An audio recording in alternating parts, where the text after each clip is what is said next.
I was talking to a friend recently about shifting. We were just kind of going back and forth about some of the things we've known or learned over the years. And it got me thinking, I haven't really made a video in a long time. So I figured I'll make one about floating gears with just a couple other pieces of information that I might not have shared before. And who knows, maybe it's something you know already, or this might be the piece of the puzzle you're missing. But there is one thing that came to my mind whenever we were talking that I don't think I've shared before that was really helpful when I was learning how to float gears.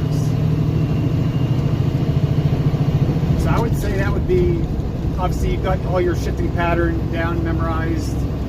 You've mastered double clutching, so that's usually the next step is you figure out how to float gears.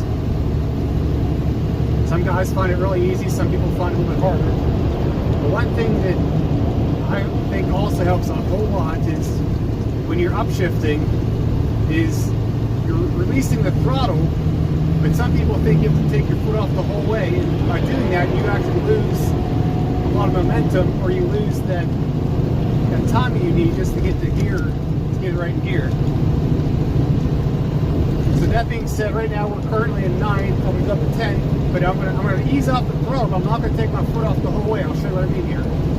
So I'm gonna give it a little extra throttle, I pause, and once I get in neutral, back into gear, but my foot actually never leaves the throttle. I'm letting off it just enough to lose a few RPMs, but I'm not goofing up my timing so much that it's not going to go into gear then.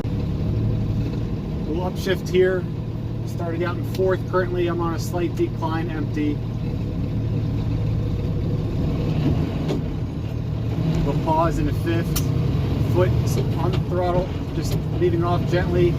Didn't want to go in very cleanly, so I just gave it a little flip of throttle, got it in. Or you go to 6 to 7, into the throttle, off a little bit, still didn't release the pedal. My foot is still on the pedal. You probably can't exactly see it, but same thing. Into the throttle, you're just lifting up lightly. The RPMs are maybe changing 500 to 1,000. It's not a whole lot. Going uphill here, so I'm going to lean into the throttle a little bit more. Go from 8th to 9th. Maybe not, there's a truck turning.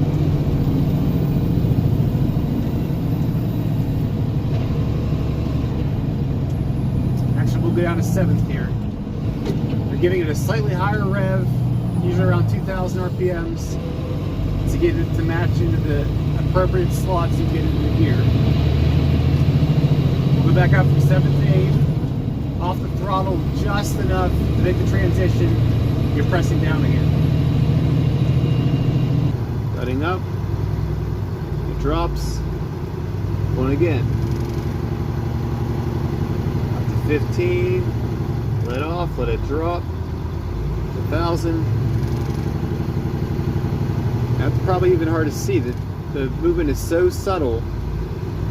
3rd, 4th, 5th. I'm actually keeping the RPMs really low here, but my foot is not really leaving the throttle. It's not pressing into it, it's backing off. So if you've been struggling, try keeping your foot on the pedal, and hopefully this helps.